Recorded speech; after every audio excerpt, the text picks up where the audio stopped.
Today we're on the mighty River Trent at Burton Joyce, just below the wreck on the gravels.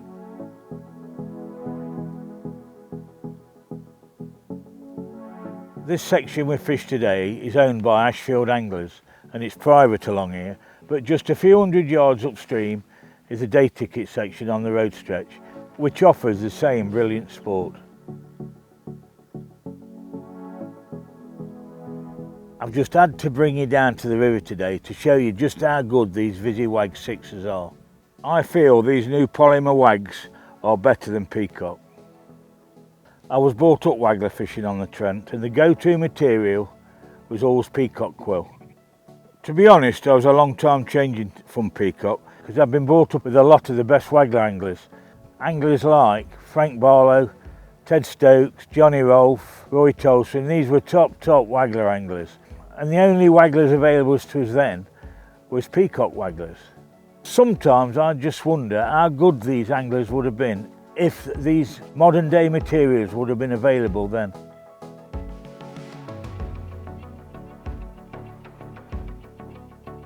Sometimes on the Trent, when you're fishing waggler, loose feeding heavily with maggots, the fish will be in all different layers of the water. It's not always best to shot your float right down. When you use these floats, the high vis on the insert are absolutely brilliant to see, and shotting it up so you've got just the yellow band above the surface helps you to pick out the bites, the finicky bites really well. Sometimes obviously the float will dive straight under, and other times you'll get loads of bites, lift bites, little dips and dobs, and as soon as that yellow disappears you can strike, and normally, especially today, there's been a fish on. Today, with the ripple on the water and the tree-lined background, it's been really hard to pick a normal float out, but on these, it stood out like a beacon and just helped me catch more fish by seeing better bites.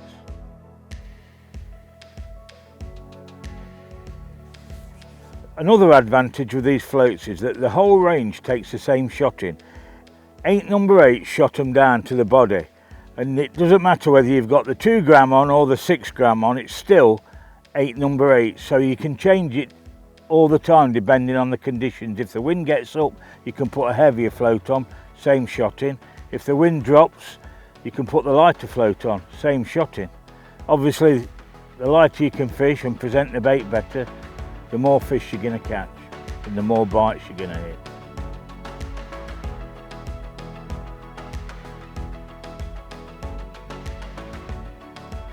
There's a couple of ways to attach these floats to the line, either with a snap swivel or a silicone swivel attachment, which I've used today.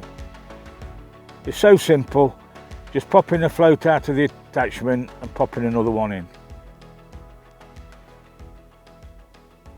With this new Visi Wag range, I simply lock the float on the line with 2 float stops either side. This is such an advantage when you're moving your float up and down constantly. It doesn't wear on the line like shots do. As you can probably see today on camera, the wind has been pretty strong at times, and I've been able to keep in touch with the fish by constantly changing the floats from a smaller one to a larger one, just to keep in touch with the conditions.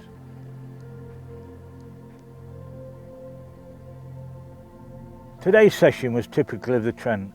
With loose fed maggots on the waggler line, the fish have been up and down in the water. Sometimes it was down your peg, other times right under your feed. And it's important that you're moving the float up and down, adjusting the shotting. And the float taking 8 number 8s, it's easy to adjust your shotting through the day. Sometimes you want 3 or 4 down the line strung out, other times you want a slight bulk and a couple of droppers. Other times you may want all the 8 strung out if it's a bit deeper water, but it's essential to keep moving the float up and down and your shotting, just keep in contact with all your bites. Today I'm going to give a secret away as well. The last year I've been using the Acolyte fluorocarbon, which is so supple. The 010, I'm convinced you get more bites using it. On my waggler rigs in the past, I've always used a micro swivel, just because it reduces spin ups. But now with this new Acolyte fluorocarbon, I don't need a swivel anymore. I can attach it loop to loop and I don't get any spin ups at all.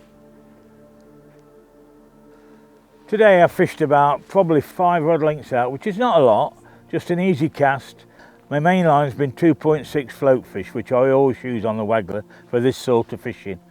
Because the line's of a thin diameter, it casts easily. It's still very durable, and the best thing about it is it don't sink through the water, so you are direct on your float all the time. Therefore you're going to hit more bites.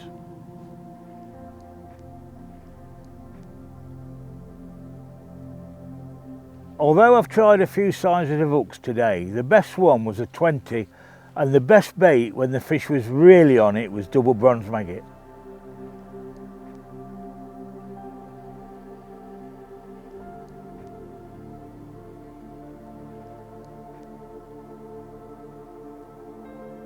Today we fished for about 3 hours because basically we ran out of maggots and we caught probably 12–13 pound of prime dace.